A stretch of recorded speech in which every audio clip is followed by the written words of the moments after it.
Assalamualaikum sahabat muslim. Kembali lagi bersama Fakta Islam.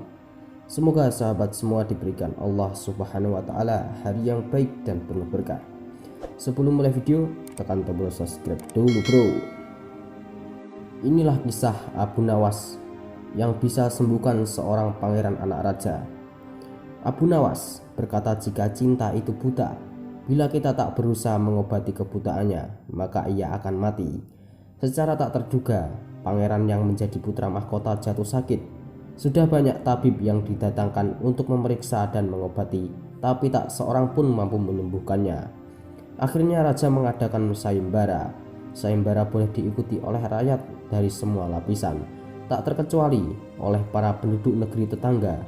Sayembara yang menyediakan hadiah menggiurkan dalam waktu beberapa hari berhasil menyerap ratusan peserta. Namun tak satu pun dari mereka berhasil mengobati penyakit sang pangeran. Akhirnya berbagai sahabat dekat Abu Nawas menawarkan jasa baik untuk menolong sang putra mahkota. Baginda Harun al-Rasyid menerima usul itu dengan penuh harap. Abu Nawas sadar bahwa dirinya bukan tabib, maka dari itu ia tak membawa peralatan apa-apa. Para tabib yang ada di istana tercengang melihat Abu Nawas yang datang tanpa peralatan yang mungkin diperlukan. Mereka berpikir, mungkinkah orang macam Abu Nawas ini bisa mengobati penyakit sang pangeran, sedangkan para tabib terkenal dengan peralatan yang lengkap saja tak sanggup, bahkan penyakitnya tak terlacak. Abu Nawas merasa bahwa seluruh perhatian tertuju padanya, namun Abu Nawas tak begitu memperdulikan. Abu Nawas dipersilahkan memasuki kamar pangeran yang sedang terbaring. Ia menghampiri sang pangeran dan duduk di sisinya. Setelah Abu Nawas dan sang pangeran saling pandang beberapa saat, Abu Nawas berkata, "Saya membutuhkan seorang tua yang di masa mudanya sering mengembara ke pelosok negeri." Orang tua yang diinginkan Abu Nawas didatangkan. Sebutkan satu persatu nama-nama desa di daerah selatan. Perintah Abu Nawas kepada orang tua itu. Ketika orang tua itu menyebutkan nama-nama desa bagian selatan, Abu Nawas menempelkan telinganya ke dada sang pangeran. Kemudian Abu Nawas memerintahkan agar menyebutkan bagian utara, barat, dan timur. Setelah semua bagian negeri disebutkan, Abu Nawas mohon agar diizinkan mengunjungi sebuah desa di sebelah utara. Raja merasa heran, "Engkau undang ke sini bukan untuk bertamasya. Hamba tidak bermaksud berlibur yang mulia," kata Abu Nawas. "Tetapi aku belum paham," kata raja. "Maafkan hamba, paduka yang mulia. Kurang bijaksana rasanya bila hamba jelaskan sekarang," kata Abu Nawas. Abu Nawas pergi selama 2 hari.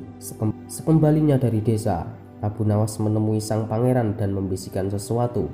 Kemudian menempelkan telinganya ke dada sang pangeran. Lalu Abu Nawas menghadap raja. "Apakah yang mulia masih menginginkan sang pangeran tetap hidup?" tanya Abu Nawas. "Apa maksudmu?" Raja balas bertanya. "Sang pangeran sedang jatuh cinta pada seorang gadis desa di sebelah utara negeri ini," kata Abu Nawas menjelaskan. "Bagaimana kau tahu?" Ketika nama-nama desa di seluruh negeri disebutkan, tiba-tiba degup jantungnya bertambah keras ketika mendengarkan nama sebuah desa di bagian utara negeri ini, dan sang pangeran tidak berani mengutarakannya kepada baginda. "Lalu apa yang harus aku lakukan?" tanya raja. "Mengawinkan pangeran dengan gadis desa itu. Kalau tidak," tawar raja ragu-ragu.